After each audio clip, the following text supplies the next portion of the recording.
A young man, he didn't do it just because. Someone said that he couldn't do it, but then he does. I said a young man, he didn't do it just because. Someone said that he couldn't do it, but then he does. A young man, he didn't do it just because. Someone said that he couldn't do it, but then he does.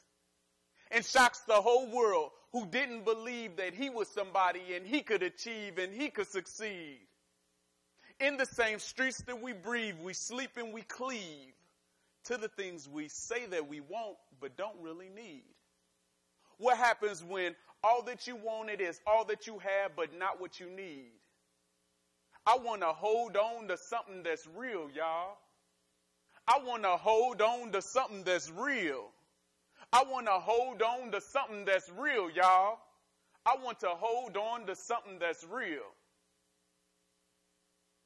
As a young man, I grew up in a community where we didn't wear suits.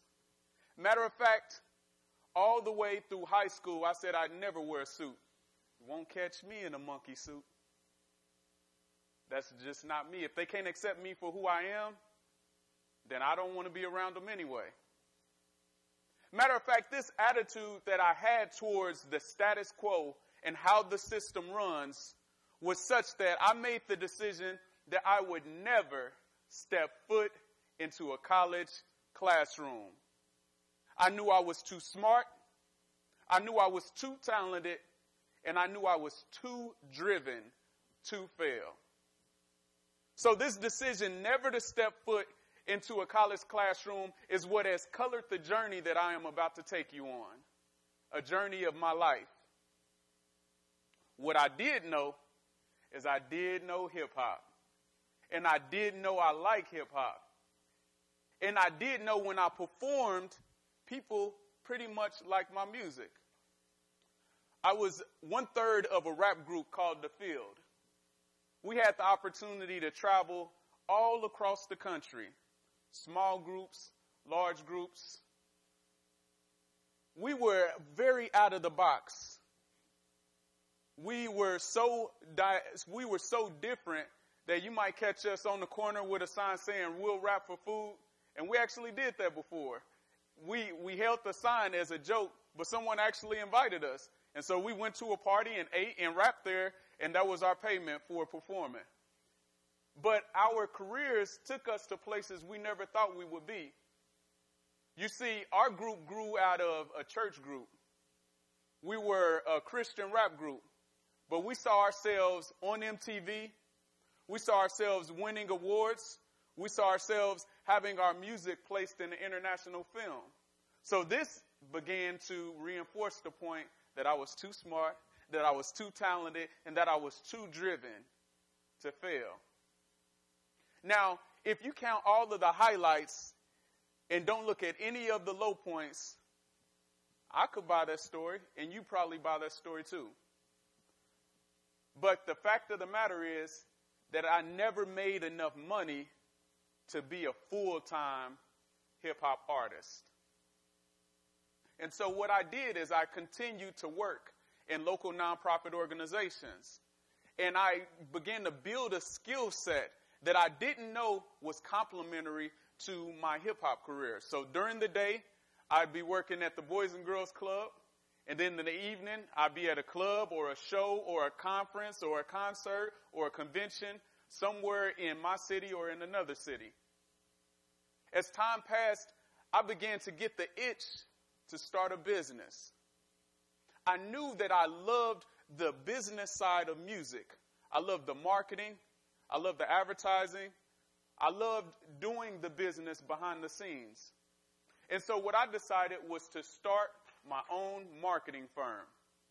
And in 2005, I opened my doors of my own business with a $1,000 loan from a very good friend. I took that $1,000, I bought a laptop, and I saved the rest for business expenses. Now, my business took a course that was very similar to my hip-hop career. I had an opportunity to do things that I never imagined. I had the opportunity to work on the 2008 presidential campaign, something that I had never imagined when I started out. I had the opportunity to represent millionaires. And I'm thinking, as I am sitting across the table from a millionaire, if he knew that I didn't have a degree, would he be talking to me? They didn't know what I didn't have, but they did know what I could do. So this was a good thing on one side, but it was hard living a double standard. Living a life where feeling like if people knew who I really am, would they still accept me the way that they do because they know what I can do. Things had grown to a point where my business was the biggest purchaser of BET spots, commercial spots in the state of Indiana. So I got flown out to the BET Awards twice. While at the BET Awards, I had some great experiences that still stick with me today. One was my first and only encounter with Mike Tyson. This encounter was an encounter that could change the face that you see right now. You might not see this face if the encounter went a certain way. So it was a friend and myself. We were really thinking about taking pictures with all of the different stars that we saw, Dwayne Wade, Busta Rhymes, a lot of big names, big people. We were all at a party, and we saw Mike Tyson, and my friend was intent on getting a picture with him. And I'm thinking, that's Iron Mike Tyson. You want to leave him. Just let him be. He's over to the side. He's eating his food. Nobody is around Mike. That's the first thing that I noticed. And I'm thinking, let's take a note, and let's just be wise about this. And, you know, there's a lot of famous people. Let's go take pictures with them. But he's like, nah, let's get a picture with Mike Tyson. So Mike Tyson is eating his food, and my friend comes up to him. And what Mike Tyson does is he makes a sound that is not a part of the English language. He makes a sound like, and he turns. He said, and my friend still continues to go up to him. And I'm playing through my mind, okay, now, I know Mike sees both of us together, and after he knocks him out, then he's going to come looking for me, and what's my escape route? How am I going to get around this, or how do I gotta stand up for my friend and get knocked out too? So this was a great experience, but overall, I'm thinking while I'm at the BET Awards, I'm thinking, man, look at Casey. Came up in the inner city Casey. Never stepped foot into a college classroom Casey. Boy, you too smart. You too talented. And you're too driven to fail. But what I didn't know is that same year, my business would go through what many businesses in America went through during that time. I didn't know that was actually a signal of the beginning of the end for my business. That same year, while in Los Angeles, I received 6 calls from 6 different clients. Some of them had signed agreements. Some of them had already given me a verbal agreement that we were going to move forward with the proposals that I submitted. Out of those 6 clients, 6 of them canceled. 6 of them reneged on our agreements and said, I'm sorry, we just can't do it right now. And 6 of them gave me no concrete reason as why they were pulling back and why they didn't want to advertise. So my thoughts were, maybe I'm not so talented. Maybe I'm not so smart. Maybe I'm not driven enough to be able to succeed. And that process was a process that, believe it or not, is the reason why I'm a student of the University of Pennsylvania right now. That year, my business brought in $14,000. And if anybody knows business, you understand the amount of money that you bring in is not the amount of money that you bring home. I had a family at that time of 3 children and my wife. Now I have 4 children. So a family of 5, $14,000, you do the math. I was making less than minimum wage, for many times putting in 80 hours a week. Where did my smarts, Where did that drive and where did that talent lead me? It got to the point that the day that my wife had my daughter, we had to leave the hospital early to go beg a local charity to help us to stay into our apartment because we received an eviction notice and they wanted us out. That was the most humiliating experience that I could experience, because while this person is sitting across from me, she's saying, "Don't you have a business?" I'm saying, "Yeah, I got a business." "Well, my husband has a business and he's not here begging. Why are you here?" That was an experience that I will never, ever forget. And I really began to think, where's that smarts? Where's that drive? Where's that talent? And where's it gotten you? All this, and I still was never going to step foot in a college classroom. It got to the point where I began to look for work. And what I learned in my experience in looking for work and having owned and run a business, a once successful business, is that didn't go far when I began to apply for jobs. I applied for hundreds of jobs and only got a few callbacks. Only a few businesses gave me an opportunity to interview for an opportunity with their organization. And I thought for sure, with the high level of experience that I had, that I'd be a shoo-in for a number of positions. When I did get an opportunity to work with the organization, it was a great experience and I loved it. But within 6 months of being there, I knew that that was not the end for me. In leading a visioning activity with a group of people, I began to ask them questions about, where do you want to be 10 years from now? What would you like your life to be like? What kind of lifestyle would you like to have 5 years from now? Where do you want to be working? What do you want to be achieving? And as I led this activity, all of the joy just left out of me. And everyone was wondering, "Casey, what's going on? What's the matter? What's wrong?" The problem that I saw at that point, 6 months into my dream job, was that I had not done and I was not doing everything that I could to set a foundation for my family. At that point, with no money saved up, no money budgeted, I said, I have to go back to school. And I'm going back. I made the decision, and the very next semester I was enrolled in a community college. And my only goal in this journey was to make good enough grades that I would not flunk out. And after semester of a 4.0 grade point average, I began to have institutions that were interested in me applying. And that began my journey with higher education. What I've learned through my journey is that, yes, success takes talent. Yes, success takes drive. Yes, success takes smarts or intelligence. But the one thing overall that everyone has to have if we are to see success is resilience.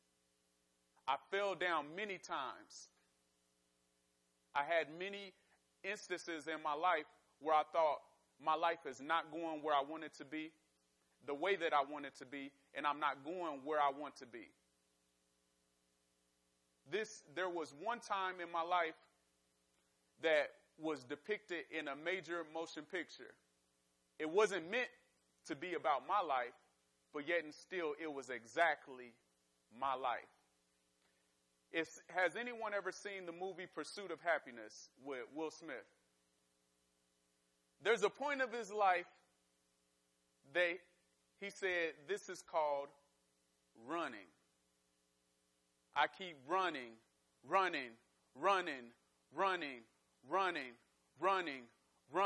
I just keep running, running, running, running, running, running, running. I just keep running, running, running, running, running, running, running. I just keep running, running, running, running, running, running, running, running. It's all over. My rhyme's over. My mind's sober. Now that I'm closer, I see that my shine's over. Now I understand it and see it because I'm older. I let a messed up barber keep tracing my line over. Feeling like I'm naked in middle of time's colder. Don't know if I can take it, this burden on my shoulder. I'm learning to embrace it and see that it's my boulder. Even though it's heavy, I need it and I'm over. Chasing success and chasing the wind. Chasing some sex and chasing her friend. Chasing the deal and chasing them ends. Because I know it won't be long before Satan comes in. And I want to come back like Mason again. But I need a love that's replacing the hen. I really need a love that's replacing the sin. I've been in many places with kings and bums, but the same remains until kingdom comes. Everybody's out here hurting. We all need love. Even successful people, they long for hugs. And yes, I desire stellas and long for doves. But if that's all that we had, that's all that we was, we keep running. I wrote that piece at a time of my life where I saw a lot of motion, but I did not see a lot of progress. At that point in my life, I looked in the mirror and I saw somebody looking back at me that I did not recognize. It was because I was using all of my energy and I had a lot going on. And many people may have thought it was success. But I didn't have, what I didn't have at that time was a firm foundation that I could build from. So my mind state in changing from when I graduated from high school, when I said I will never step foot into a college classroom, to my reality today of being a student and an artist. What has changed for me is understanding that it is not a subtractive process. My process in going to school does not take anything away from me, but it adds a lot more to what I already had. And that, yes, with talent, yes, with smarts, yes, with drive, I have some of those ingredients that I can be successful, but without resilience and the ability to get back up even after falling, those really don't mean anything. So if I could leave a message with everyone, I would ask everyone to stand up really quick. Everyone stand up. This is an activity that I normally do before I say anything. I'm going to ask everybody to clap. You're not clapping for me. You're actually clapping for you. Repeat after me. Say, I. That was kind of weak. Say, I am somebody. I can succeed. One more time. I am somebody. I can succeed. You can have a seat. In closing, the one thing that I've learned, I used to do that as a young person in a summer group every time we met. And that has led me through some very, very dark times, because there will be a point in your life where you don't have people around you that are telling you, you are going to be successful. You are going to make it. And at that time, you have to be the one who says, I am somebody. I can succeed. Thank you very much.